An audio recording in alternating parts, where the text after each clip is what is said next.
So over the next couple days, I'm going to be rating different moon milk recipes. I got my mug, I got my pajamas, I'm ready to go. Drinking heated milk with herbs and spices is an ancient Ayurvedic tradition used to promote better sleep and reduce stress. There's a variety of herbs and spices that you can add to your moon milk for more benefits. But you don't want to skip the powerhouse of an herb that is ashwagandha.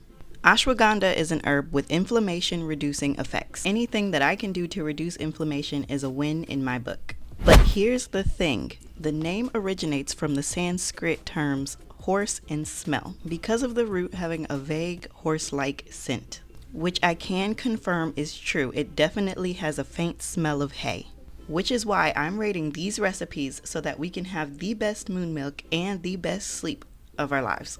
So for today's recipe, I'm going to try the cherry moon milk from 40aprons.com. And I made sure I put on my pajamas so that if this does knock me out, I'm just ready to go to bed. No questions asked. This recipe calls for a milk of your choice. I went with coconut because I find it to be a lot creamier than other non-dairy milks. And adding that in along with tart cherry juice, which gives it its signature pink color. I can't imagine tart cherry juice and any type of milk going well together, but we're going to try it. It's not that bad. I thought it was going to be so much worse. Lucky for us, tart cherry juice also has anti-inflammatory effects. It also increases the amount of tryptophan your body produces, which means more melatonin, which means, you guessed it, better sleep. This recipe's instructions for heating the moon milk were to whisk all the ingredients together, letting it simmer for 5 minutes, and then straining it directly into your mug. This made like nothing. It doesn't look like milk at all. I think there might be a typo in this recipe. I think that's supposed to be 1 1/4 cup. I'm going to just reheat it and add another cup of coconut milk. It looks so much better. You can smell the spices.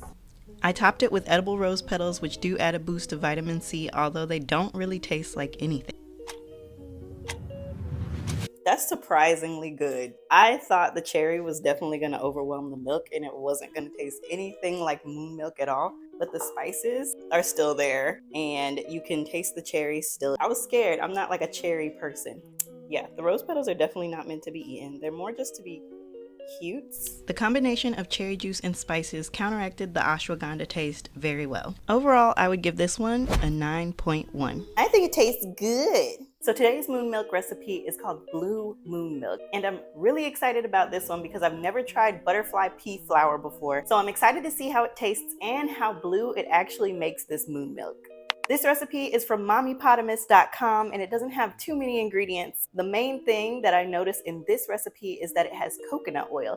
So we'll see how that makes the moon milk taste compared to the last one that I tried. This method was a little bit different than the first. They recommend whisking the ashwagandha straight into the milk so that it's thoroughly combined. I tried to be cute and use this little strainer, but I didn't have enough milk. So I went ahead and just whisked the flowers in as is. For this recipe, you want to let it simmer and then cover it and steep for 5 to 10 minutes. The star of this moon milk has lots of antioxidants, reduces inflammation, and has studies that show that it may aid in weight loss and slow the growth of cancer-causing cells. And on top of all that, it produces a really amazing color. I really had high hopes for this one.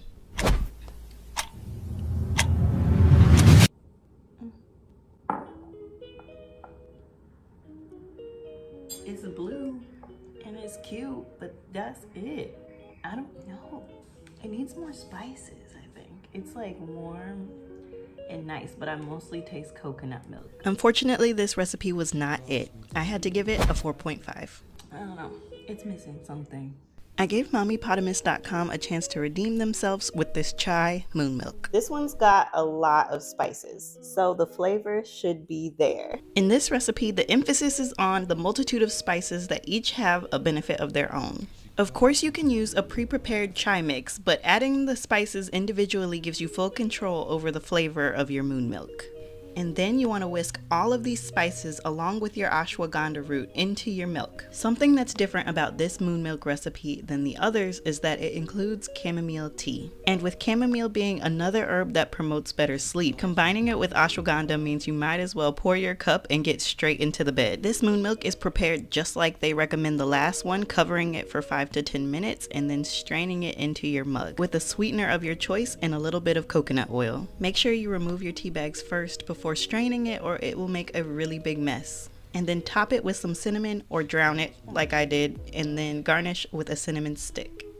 Okay, moment of truth.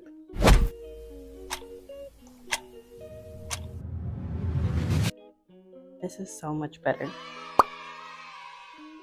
Needs a little bit more sweetener, but it's almost like a chai latte.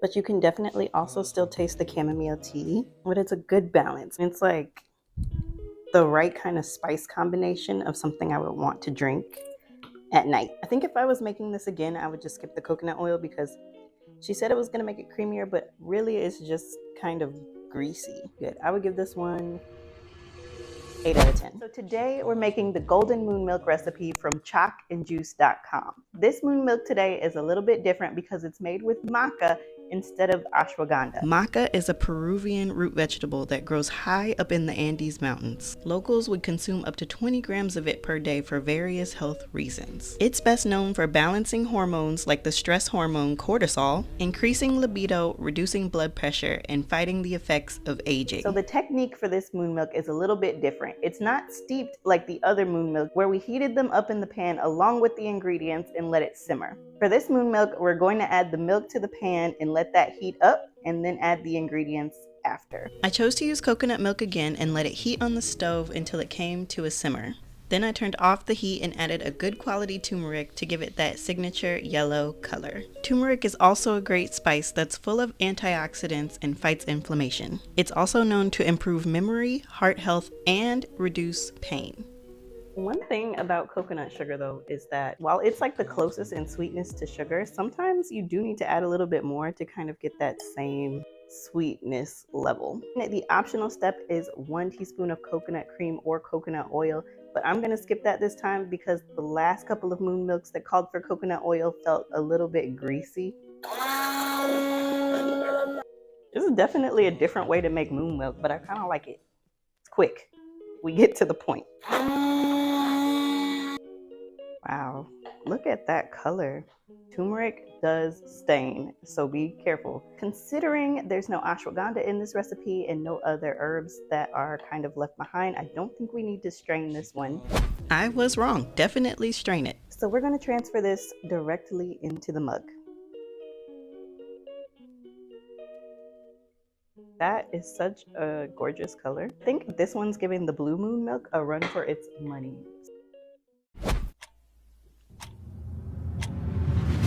That's good. It tastes better than the other one. You can definitely taste the maca. That maca tastes strong for sure. I don't know. I think it's too much maca. I think 1 teaspoon was too much for this recipe because now it tastes grainy. The other moon milks, they were a little bit greasy because of the coconut oil that we added, right? This one is almost too grainy. I would say it needs like half a teaspoon of maca because turmeric also has a pretty potent taste as well. Definitely grainy. It needs adjustment, but as is, I think I would give it a 6 out of 10. So both maca and ashwagandha are great for promoting better sleep, balancing out your hormones, and generally just helping you tame inflammation in your body. But as you know, taming inflammation takes more than just moon milk. It takes a lot of gradual changes over time. I'm sending love and healing your way. Bye. Because you're supposed to enjoy your moon milk, you know? You're supposed to sit back in your bed and do your nighttime routine and relax. I'm gonna say hello. Hey, hey, handsome.